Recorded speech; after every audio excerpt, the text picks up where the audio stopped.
Welcome to Conservative Voices Talking Points. I'm here with Gentry Collins, Eric Branstad, and Rob Mudd. Thank you, gentlemen, for joining us. Let's get started.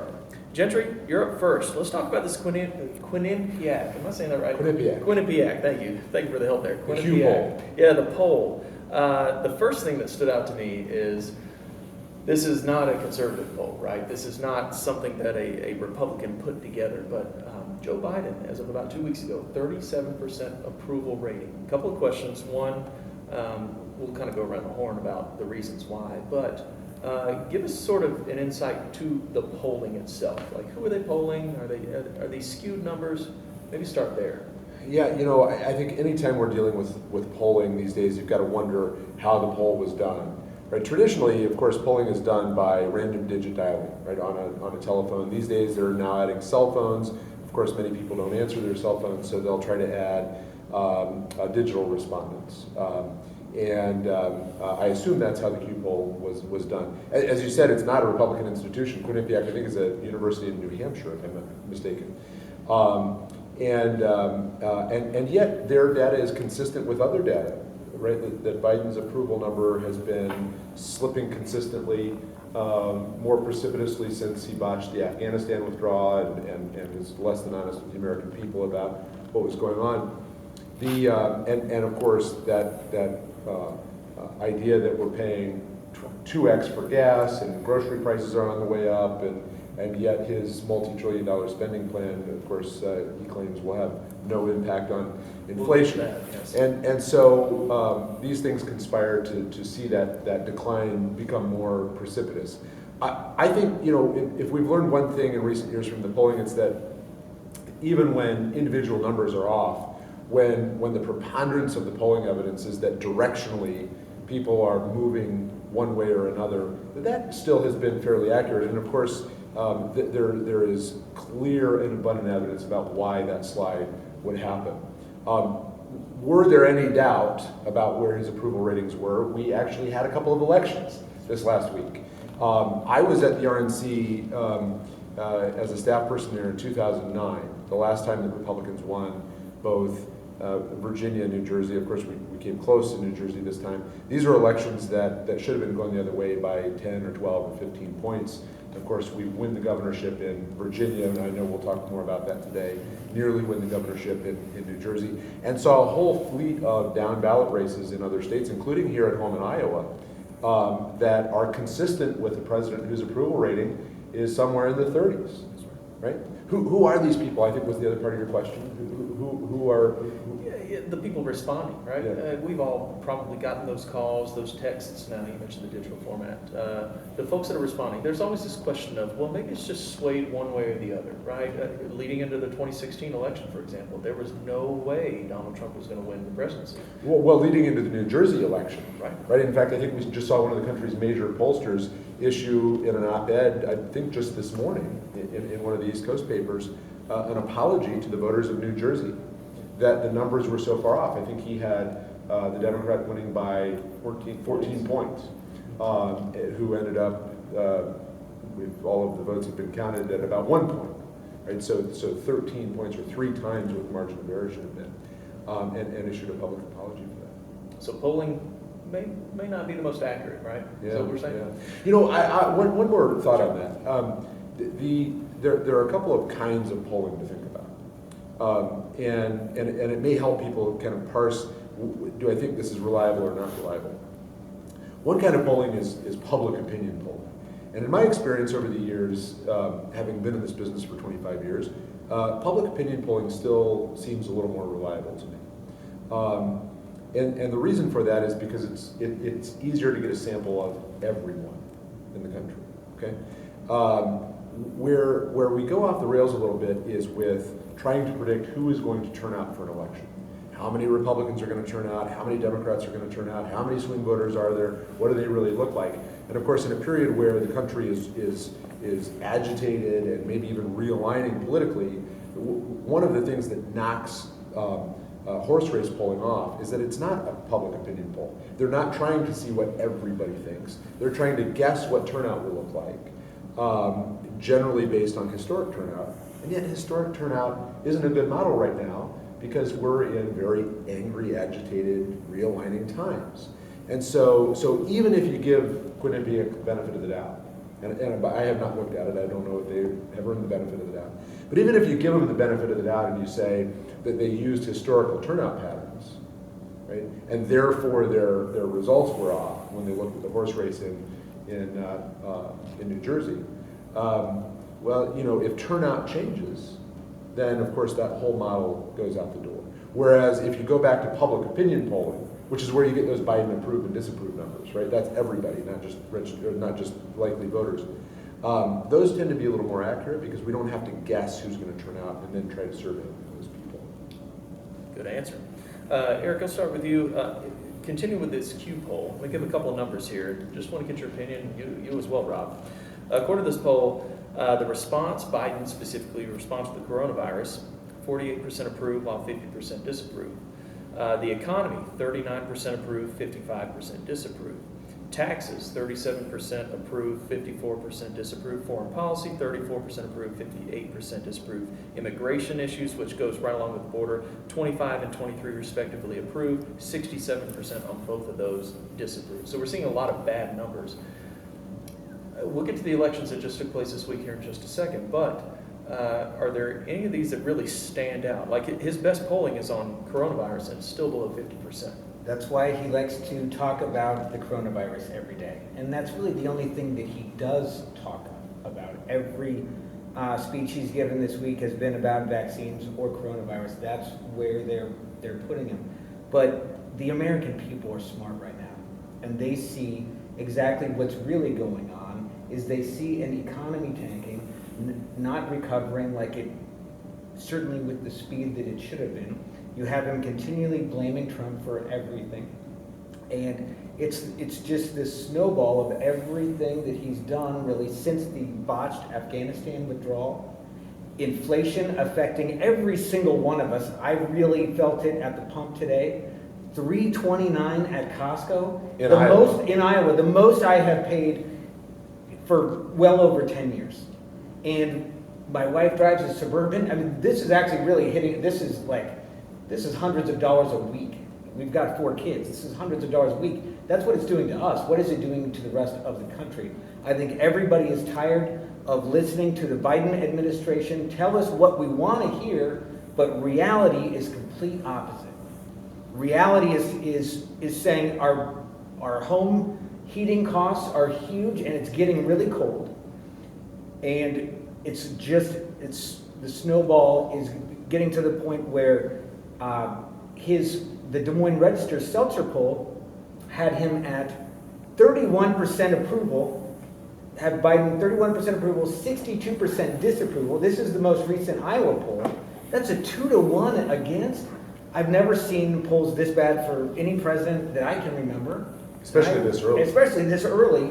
And then we have President Trump coming to Iowa on October 9th, having maybe being the biggest political event in history with the president who just lost and in a completely off year.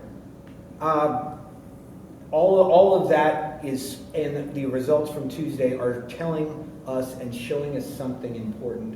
And we got to grab onto that, and we need to make sure 2022 we do as well as we did Tuesday. And we'll get to that, about how the effect of what just happened this week could impact the 2022 midterms. Rob, who are the 31 to 37% that are still approving what's going on? I don't think they exist. I think that's a phony number too. You know, how long have we been watching polls or listening to polls, and how long have they let everybody down, or whichever side you're on? They haven't been real. They haven't been close to being real. So I believe that it's a smaller number than that. But I do also believe that the smaller number is louder than the majority, right? They're much more louder. The squeaky wheel gets the grease. And I truly believe that. I believe that, you know, I've been saying this Marxism, rolling out of Marxism by the left, the progressives. I truly believe that this is their plan, and they're executing their plan perfectly. And that plan isn't really, I don't believe, in the best interests of America or the rest of the world, for that matter. But I don't think that those people that number exists, I think it's a fake number. I would agree to the point that they're certainly louder. We've talked about that on previous episodes where it seems like the minority of people that want to accomplish something, whether that be in a protest or running for an election or just in everyday life, is the loudest. So look at what happened in Minnesota, right, in Minneapolis, and the defunding of the police and where that all started from. And the city council, or the voters rejected it, right? They rejected it. And that was supposed to be the turning point or the domino effect, right, starting there. And they didn't come close to making that happen. Now, they did down in Austin, Texas, which is strange. But I don't believe any of these polls. I don't believe them. Well, Austin's interesting though, because it's a university town. It's a state capital, of course, but it's a university town, and it, like many state capitals, it's actually not the center of commerce in Texas, right? You could say Dallas and Fort Worth, you could say Houston. It's not Austin that's the center of commerce. So you have a bunch of young, transient kids and a bunch of ultra-liberal university professors. Austin actually makes some sense to me in that in Minneapolis you've got real Americans, right, who live there and who always have lived there and always will live there, and they don't want the violence. I think it's a lot easier when you're a transient kid in a university town to vote for them. So they didn't talk much about the new Seattle mayor that was elected, right? A Republican, right? That's a big deal. There's a lot of things we're not hearing about. Right, a This lot of election, things we're not let's hearing just about. move right into that. Absolutely. This election has a lot of storylines that you would think would be just out front and something to be glorified. The first African-American woman to be voted in as Lieutenant Governor of the state of Virginia flipping, as we've talked about, new Seattle mayor, the defunding of the police being just non-existent now from a voter standpoint in Minneapolis. So, Gentry, give us some highlights, and then we'll talk about what that means maybe toward the future elections, obviously looking with our eyes toward midterms in 2022. Well, I think you've hit the highlights, and of course, there are others closer to home. I think it was a great night for parents. You know, I mean, as a partisan, you want to say it was a good night for Republicans. I think it's more accurate to say it's a great night for parents. That what was really on the ballot in Virginia, as far as I can tell, is this question about to whom do our kids belong, right? Is it parents first, or are they wards of the state? The McAuliffe, people call it a blunder. I don't think it was a blunder. I think it was a moment of clarity and truth. When he told the people of Virginia what he believes, that parents shouldn't interfere. And then he with their brings kids' Randy Weingarten there education. to do a deal the And- night before the election. Look, you have in the state of Virginia the worst of wokeism in nightmare scenario. Right? You have a young woman who was raped in a particularly violent way. You have a school board we now know that was made aware of that rape before her father came to the school board. They watched that father be arrested, and they covered for the perpetrator to an extent that perpetrator was able to go reoffend at another school. Right? I told Eric on the way up, we drove together today, and it reminds me of the errors that the Catholic Church made around the clergy scandal 30 and 40 years ago. Have we really not learned that lesson? You don't move a perpetrator into another place and cover for him. And then parents going to jail because they object to their daughters being raped. And then the left comes out the night of the election and says, well, it's because these guys are racist. You got to be kidding me. As an American, I hope it stops. As a Republican political operative, I pray to God it doesn't. Because we are going to clean their clocks in 2022 if that's what this next election looks like. Yeah, somehow white supremacy was the headline of Ludicrous. at least 10 publications and or television shows for an election that, like we said, was a... It was about parents who are concerned about the well-being of their children in school. Exactly, and just the disconnect between an African-American woman being elected and somehow that's Right, white supremacy. right. There's just, that makes no sense. And the great thing is, the American people, like I said before, are smart. They see right through this word game that the liberals and the Democrats use. All it is one big word game. They just, like this new Build Back Better plan is not going to cost anything. If you listen to President Biden, it'll cost $0. Well, guess what?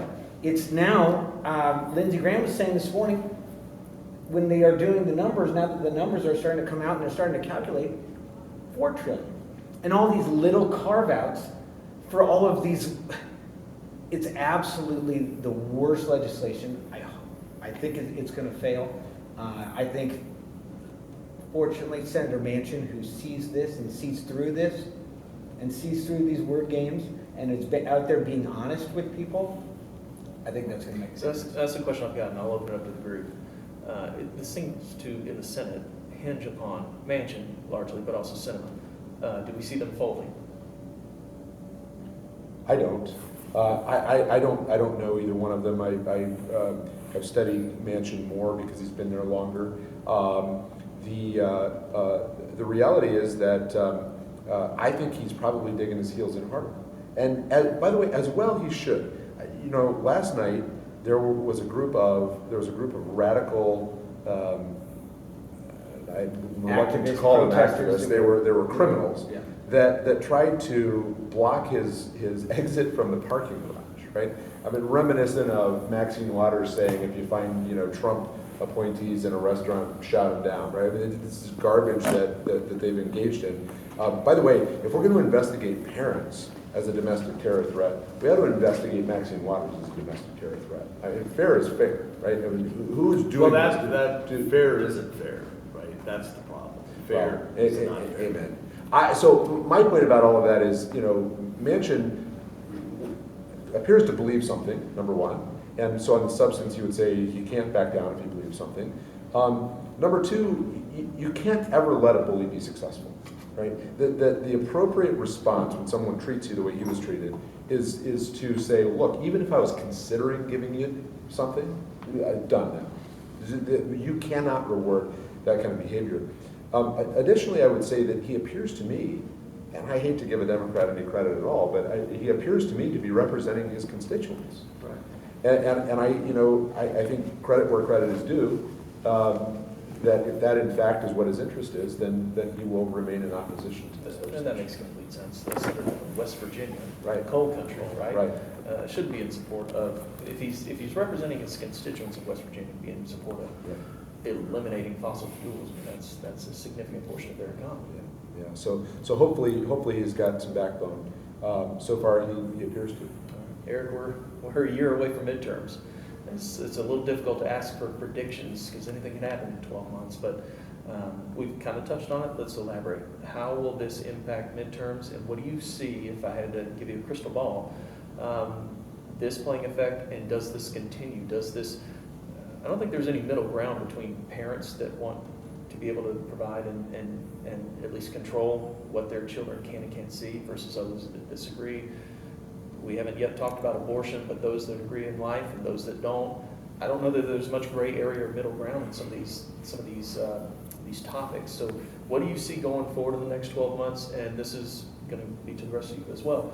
How does this impact 2022's election?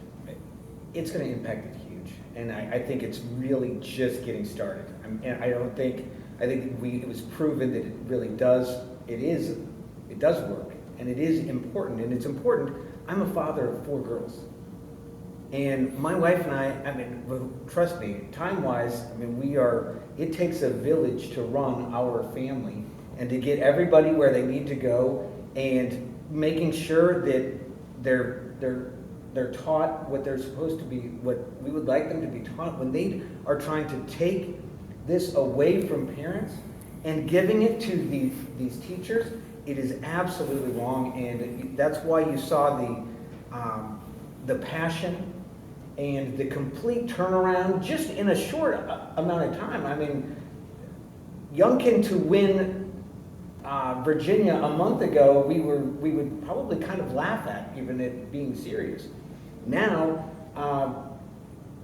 the tables have absolutely turned. They've turned in the parents' favor, and the parents are only going to get, their voice is only going to become stronger.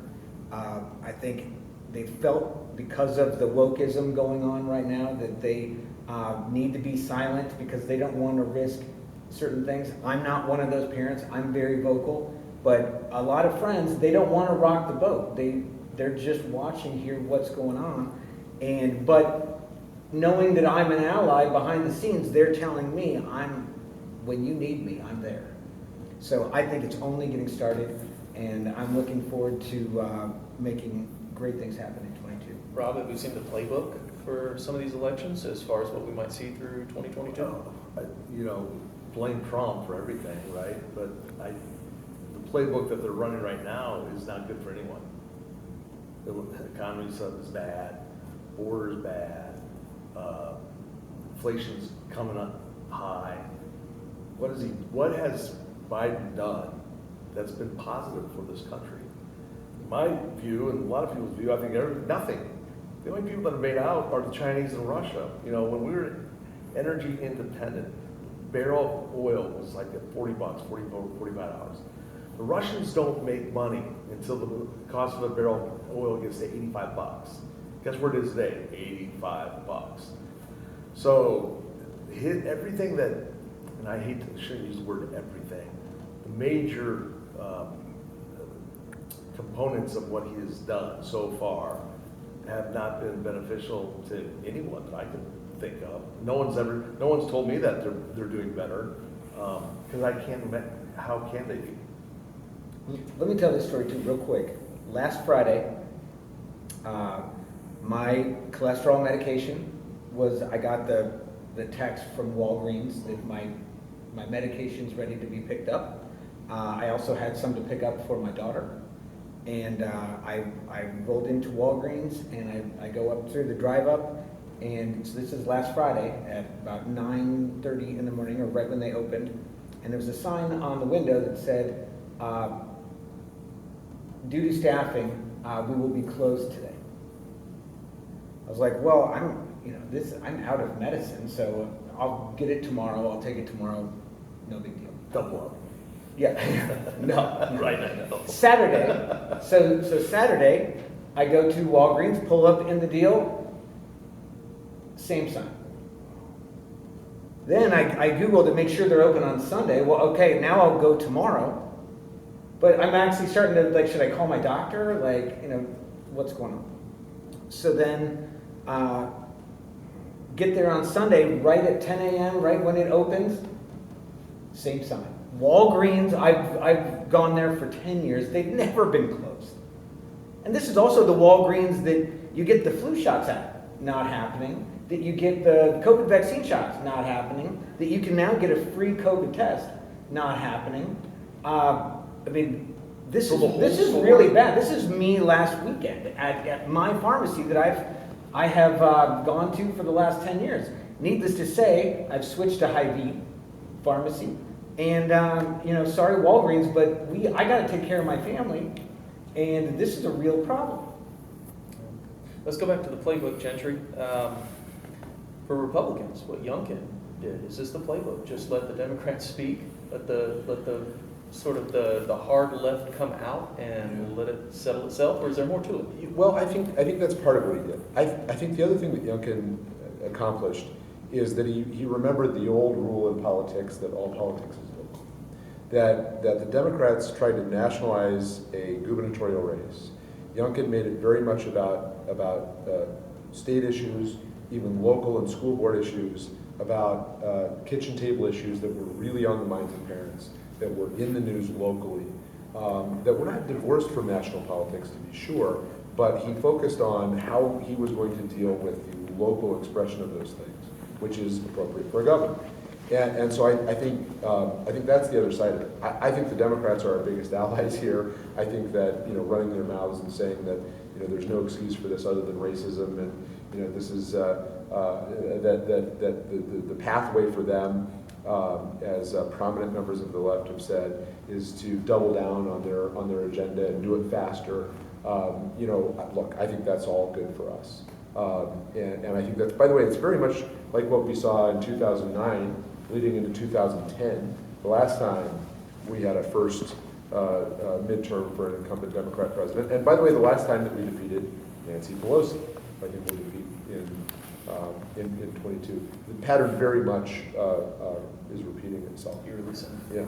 The other night, I was listening to Manchin, they were interviewing him, and he said one of the things that he's noticed that doesn't happen anymore, is making decisions based off what's good for the country, what's good for America, as opposed to what it is, what's good for the party.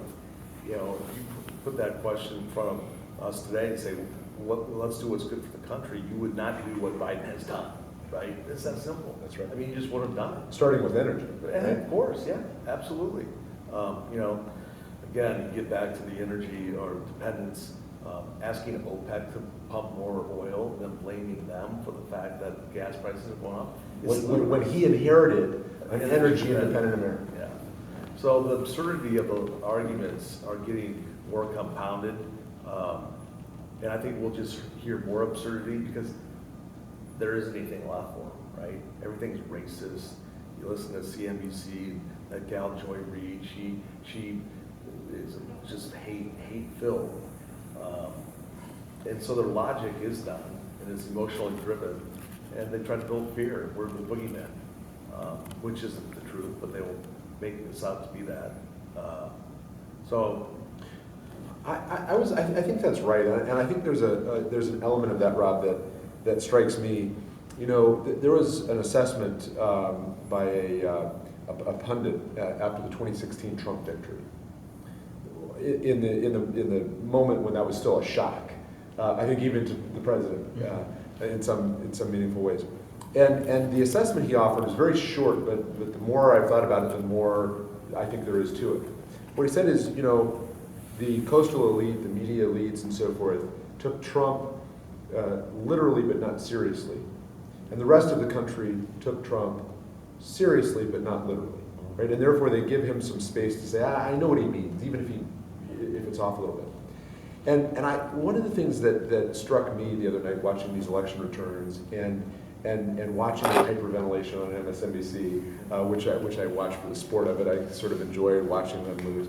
But it struck me that we're sort of going through that again. That, you know, they were incredulous about these claims that parents could be worried about CRT in Virginia schools. Well, we don't have CRT in Virginia schools. Maybe as a literal definitional matter, maybe I accept that. But the point is not that it was literal, it's that it was serious. That what's going on there is serious. That parents' concerns are serious. And whether they're literally precisely using the definition of CRT right, they have a bigger, broader concern that the Democratic Party doesn't even acknowledge that it needs to deal with. And I think that dynamic is one that Trump was able to take advantage of in a positive way in 2016. I think that dynamic is accelerating on the definition of CRT and on the definition of other language. Right? They change the meaning of words to fit what they need them to be. You know, silence is violence. No, it's not. No, it's not. Right? You know, if you have the wrong rhetorical position, you're violent. No, you're not. They've changed the meaning of gender. They've changed the meaning of all sorts of things that were bedrock principles that are patently obvious to people of goodwill. And now because the middle of the country, and I mean that ideologically, politically, the middle of the country doesn't want to acknowledge some of those changes or will not because they can't, because they're destructive to their families, to their livelihoods, to their futures. And now the left wants to say, well, because you haven't accepted our new definition of all these words, you must be a hateful, evil person. I think that's a losing strategy for them. And as painful as it will be to go through for the next year, as a Republican political guy, I think they're going to help us win a lot of elections. I agree. We saw those results certainly Tuesday. The wokeism James Carville has spoken of. I think you've heard a lot of Democrat strategists discuss this since Tuesday.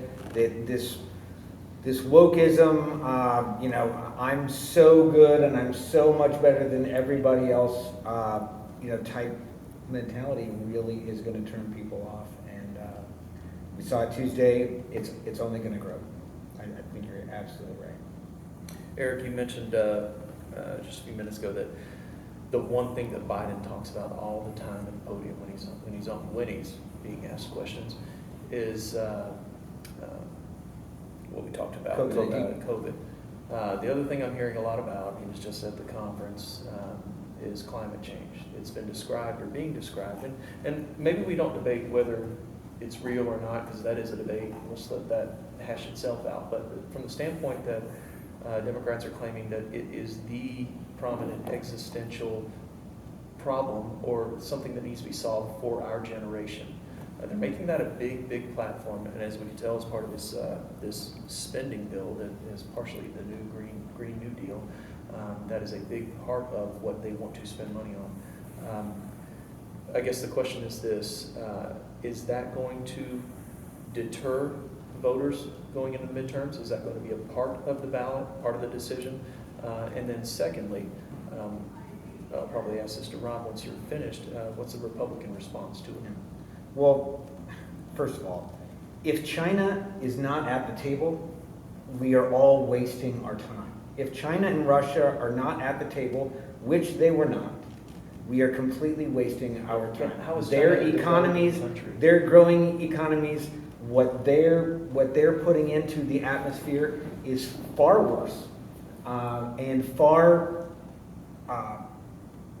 It's far worse than what we have ever imagined here. I have been in Beijing on a 300, 400 air quality day, which means it's the absolute worst. And you are really feeling it in your lungs and throughout that day. And you need to be staying in a place that's that filtered throughout. On Los Angeles' worst day, it would be a 35 on that same scale, 35 to 60.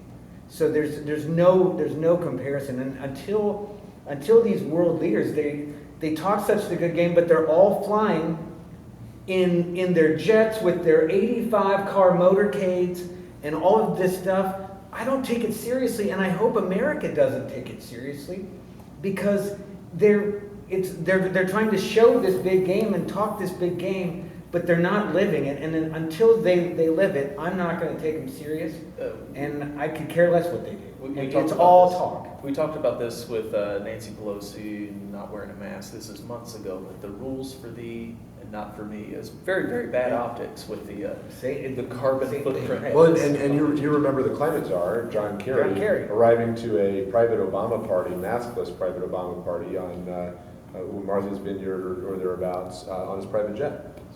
Yeah. It's a fear. There's leading by example. Yeah, it's a global fear tactic, right? And as Eric said, if the Russians aren't there, the Chinese aren't there, there isn't a they're there. There's nothing to go to. Biden was there, he fell asleep. And if that's a threat to America, I would think you'd stay away for it. Because it's not real. It's something they can't define, and they have scared the younger generation to believe that this is true and that it is a threat. You know, weather changes, but they weren't measuring the weather 35 million years ago when the ice age came through here, right? So for us to think that, one, that we can ruin the world, I think God has better and more understanding of that than we do. I think they use it. The Chinese are considered an underdeveloped country. So the stipulations for the Chinese and their emissions aren't the same as our stipulations because they're a developing nation, according to the World WHO. Well, that's crazy, man. You've been there, I've been there. It is in a third world country. So, you know, they're playing a different game than we're tuning into, I think. So we've heard some things that sound really, really serious, right? Even back when Al Gore was talking about the ozone layer, and at that time it was just global warming. Apparently we didn't have cooling back then. It just kept rising. Sea levels, you know, some serious things that you could understand, even if you've got backing that could maybe combat that. You could understand how people could be fearful. We've also seen this silly, and I'm going to say this, it's a true thing that has been spoken about, but cow flatulence. We could get as low down or as high up as we want, but Gentry, regardless of the seemingly ridiculous or the somewhat serious fears out there, what is a conservative response to this? Well, I think, you know, all the way back to Teddy Roosevelt, conservatives have been all about good stewardship of the world around us, of our natural environment. And I don't think that we ought to get baited by Democrats into because of some of their silliness. Let's not just, don't define who we are based on the mistakes of the other side. We are a party and an ideology that has a proud history of conservation in the best tradition, in the best sense of the word. Beyond that, setting aside the questions of what parts of this problem are real and what parts are not, what can we address? Well, we can address how you deal with the parts of the problem that must be dealt with. And that gets us into this whole question about how do problems get solved, right? So what is a conservative response? So a conservative response would be around how any problem is solved. And so the question that I would put to an undecided person on this or an undecided voter is, what problem has the federal government of the United States or the government of the European Union, which our allies Great Britain saw as so powerful that they decided to Brexit, what problem has big centralized government addressed in a meaningful, durable, successful way? They've cured COVID, the economy is rebounded, home prices are affordable for most Americans, energy prices are under control, energy independent. We're number one in the world in education. Oh, no, we haven't fixed that one either. Well, our budget's at least under control. Oh, no, we don't have that one right.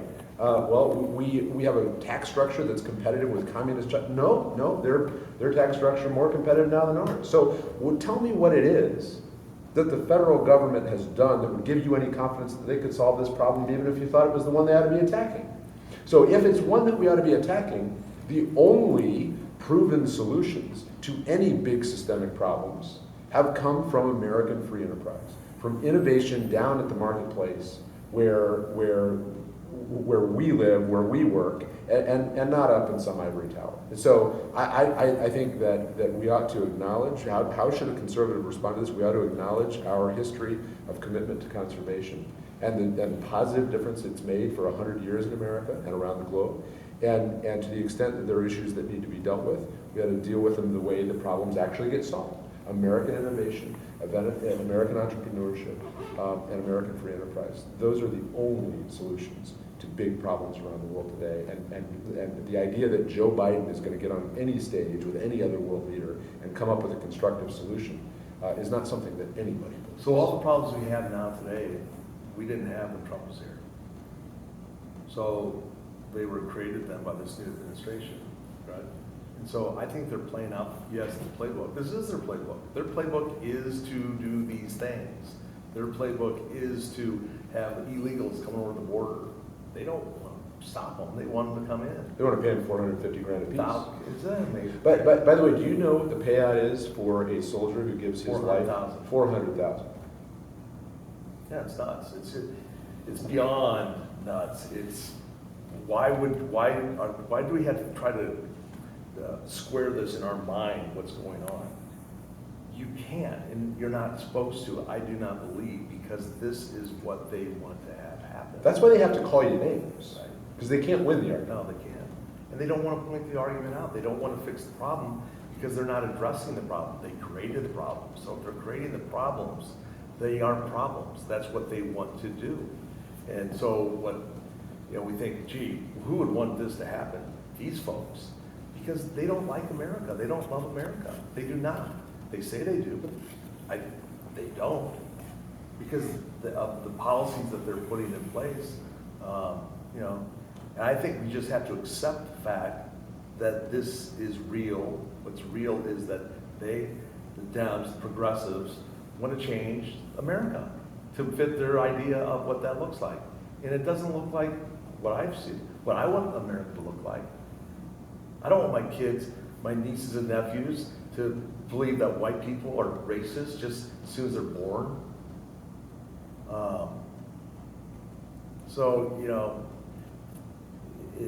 The problems that we have today have been created within the past 8-9 months, and we're going to deal with them for another year. That $450,000, that's just a slap in the face to really everybody in America. Every American should really have a physical reaction towards that. 450,000. And Biden did you see his physical reaction? Oh, that's not He gonna called happen. it garbage and said it wasn't gonna happen. And then the White House has been covering up for it for the last 2 days since he said it.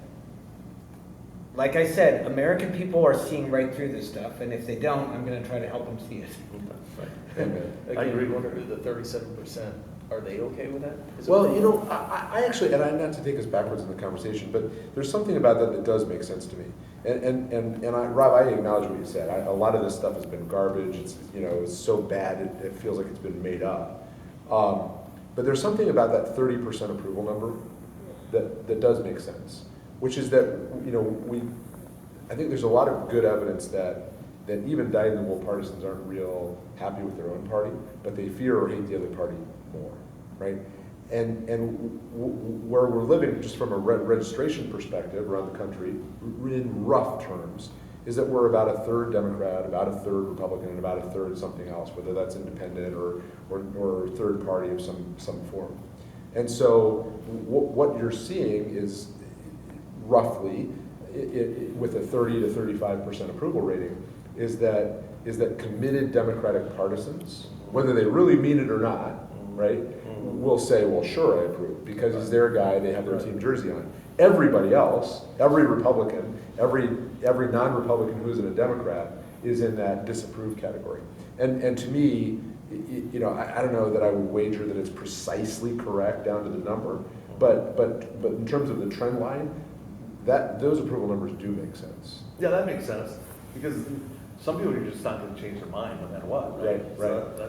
That's that percentage. You know, and it's interesting, and I'm sure you've seen these, that, you know, the late night comedians will do these from time to time, where they intentionally change the name of the person who has a policy position. And, you know, you can walk out on the street right now today, and you can find people to say, you know, if this is a Hillary position, I support it. If it's a Trump position, I oppose it, right? Of course, we all laugh at that, you know, when Jay Leno does it or whomever. But it's a real dynamic, and I think there's a little bit of that in the survey. Do you really have 35% that support this stuff? I don't think so. But you do have 35% who would follow any Democrat into a foxhole, and I think that's where they're You at. got a third with the blinders on, no matter what happens. Yeah. What about the Lincoln Project? Well, they've been outed, haven't they? Those morons. They're crooks. It's disgusting what they tried to do, and it was so poorly done, right? You know,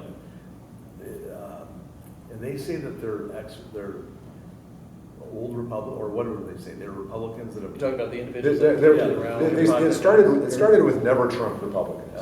And they went out and they raised a ton of money. And then it turned out that it was a con. Right? They were lining their own pockets. They were running a few spots. They were getting Democrats in Hollywood to make some pretty spots, so they got some attention back last year, right, in the presidential cycle. You know, they were outed for it once, right? In fact, they had some serious abuse charges around some of the co-founders. You know, they've tried to tell donors that they've reorganized, which they have not in any meaningful way. They're grifters. They're grifters. I mean, look, people of goodwill can be on the other side. These are not people of goodwill. These are people who are swindlers, they're cheats, they're liars, and they're taking money from people, putting it in their own pockets, and doing not a damn thing to improve our politics. And to me, that's what Biden stands for, is exactly what you just described, because that's what's taking place, because they don't care that they're putting us in the tubes.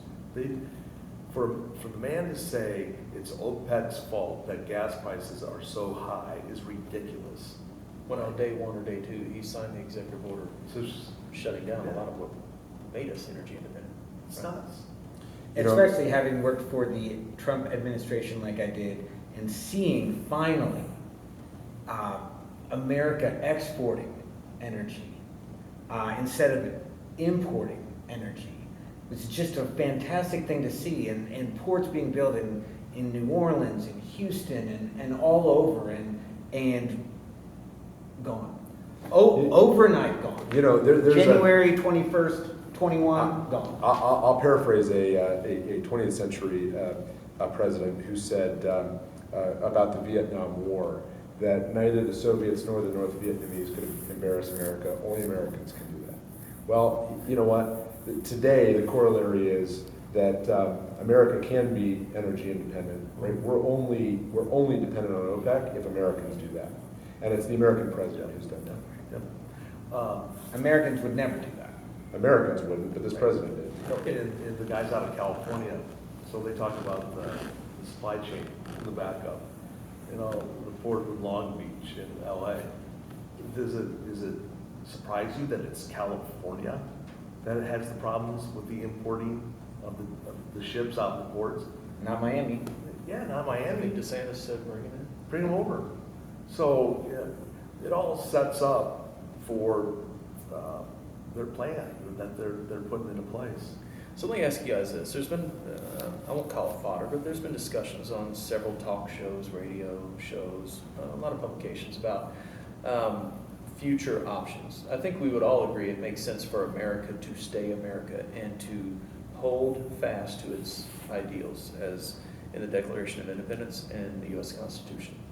The things being discussed nowadays, I'll tell you, they're a little, I wouldn't say scary because I don't know how realistic they are, but they could be scary.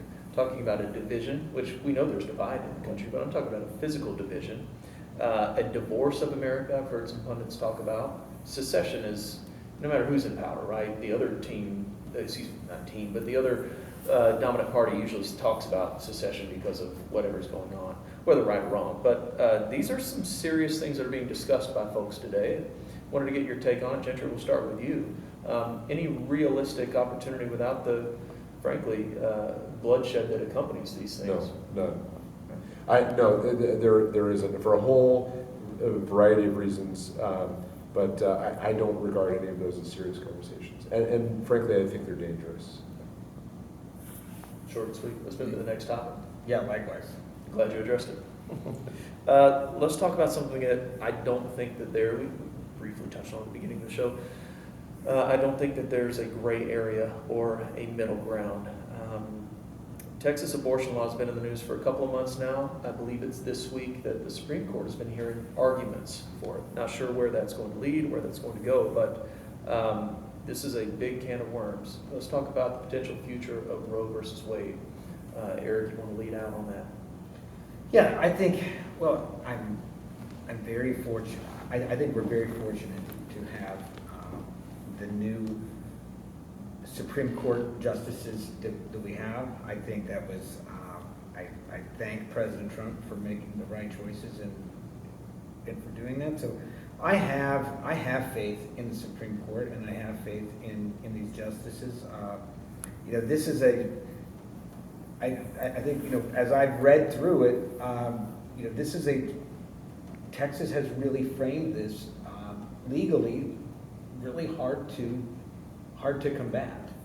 And I'm curious how the Supreme Court's going to take care of that. I think you have, this is certainly giving a lot of states, especially red states, that are looking at ballot initiatives and all kinds of different things, to help their own fights with Roe versus Wade. But it'll be interesting to see, but I'm glad we have the Supreme Court that we do. From a communication standpoint, Rob, we've talked in previous episodes about, let's call it censorship. This is it's a touchy topic, right? For a host of reasons.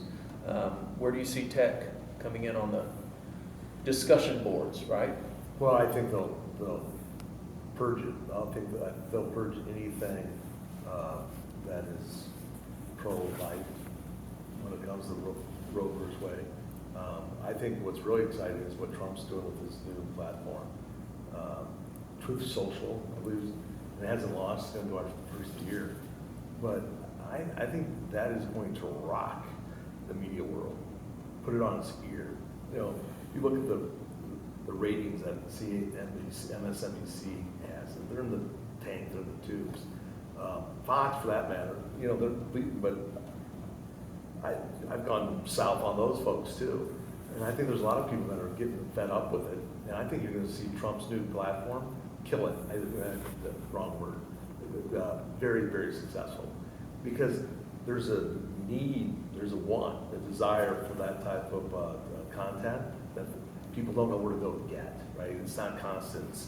You go here, you go there, but there needs to be one solid place that you can go and get the information you're looking for. And people will search it out. So I'm looking forward to seeing what happens there after the first year. You know, they talk about not hearing Trump for a long time, no tweets, no nothing, but they sure as heck would like to have some of his policies back, that's for sure, because they benefit all of us, everyone.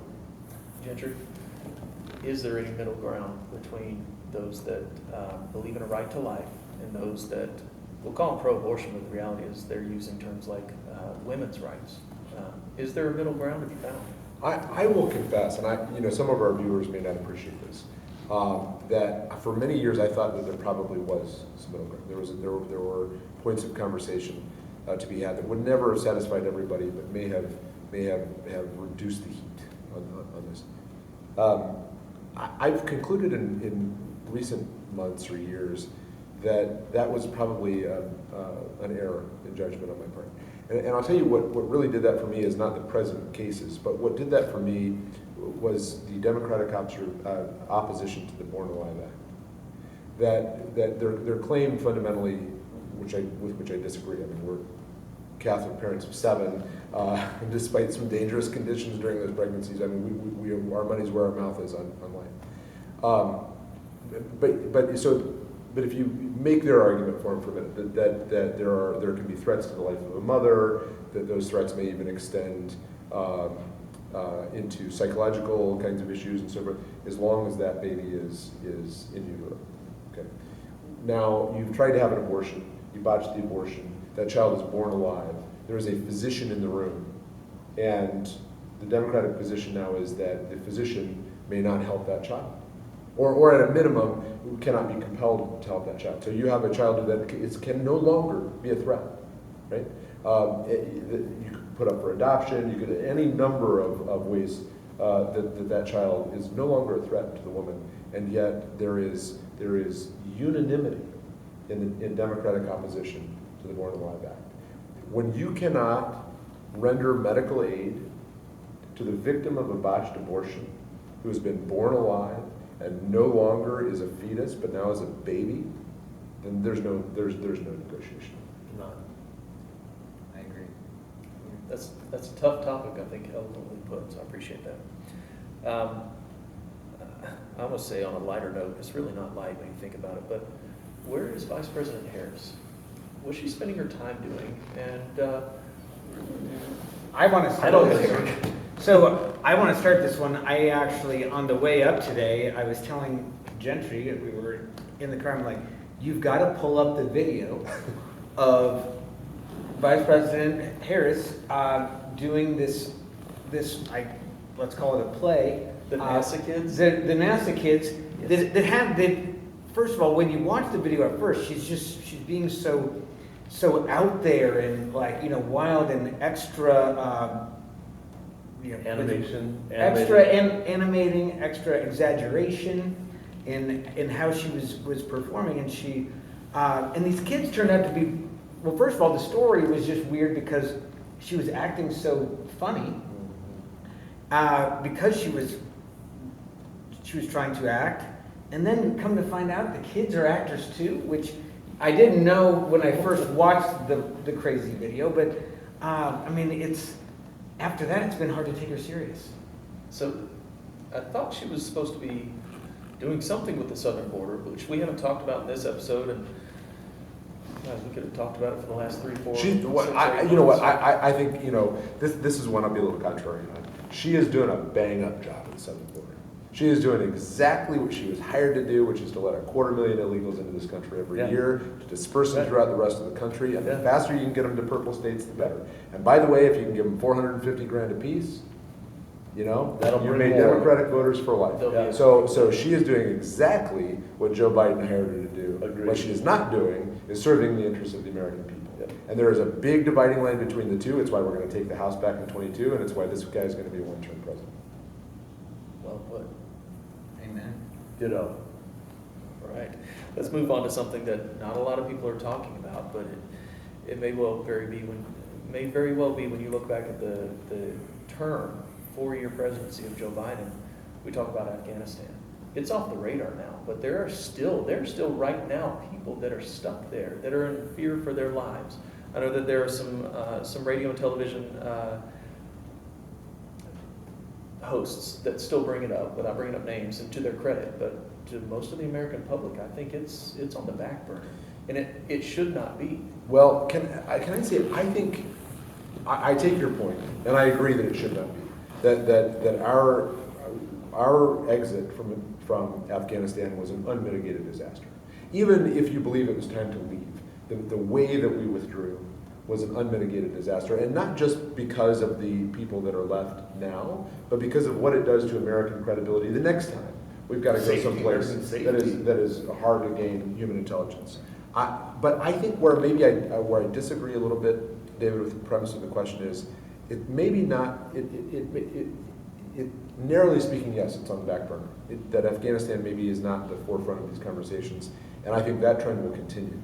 But I think that there's still real meaningful damage to the Biden presidency from a political perspective that we saw in part on Tuesday night, that I think we're going to see again during the midterms a year from right now, that is not so much on the issue itself, but on the attribute, the underlying attribute. Is this guy competent?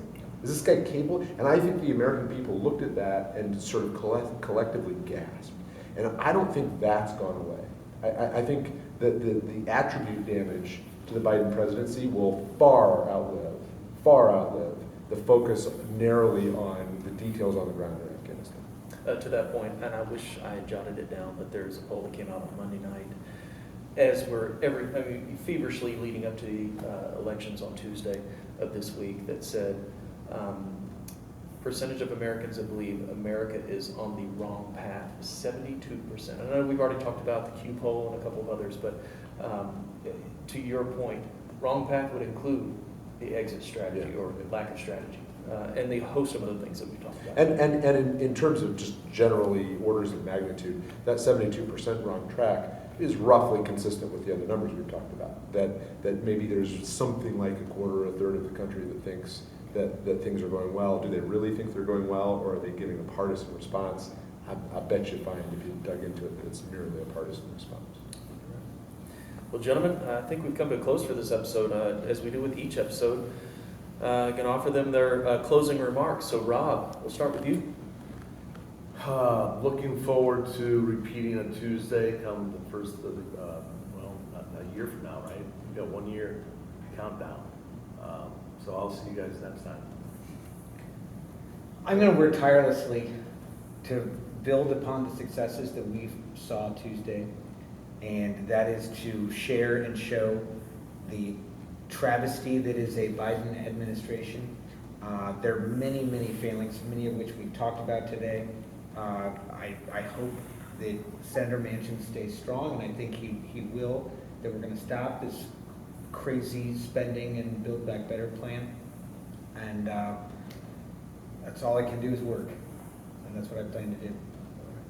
Ginger. Yeah, so I've got a thought for you, which is that, we talked earlier about the idea that the pattern we're seeing in Virginia, New Jersey, and in some of our local school board and city council races here in Iowa very much fits the pattern from 2009 that sort of presaged the 2010 Republican wave, right? The largest Republican wave in American history in terms of net seats gained in the House. There's an old truism, right, that you look back on your experiences in life, and no matter how well or how poorly you did, there are always things you can do better. And one of the things that's been on my mind is that I ran the National Party's political operation in 2010. I was the political director at the RNC, and we orchestrated the campaign that did that. And what we did is we ran a campaign about Fire Pelosi.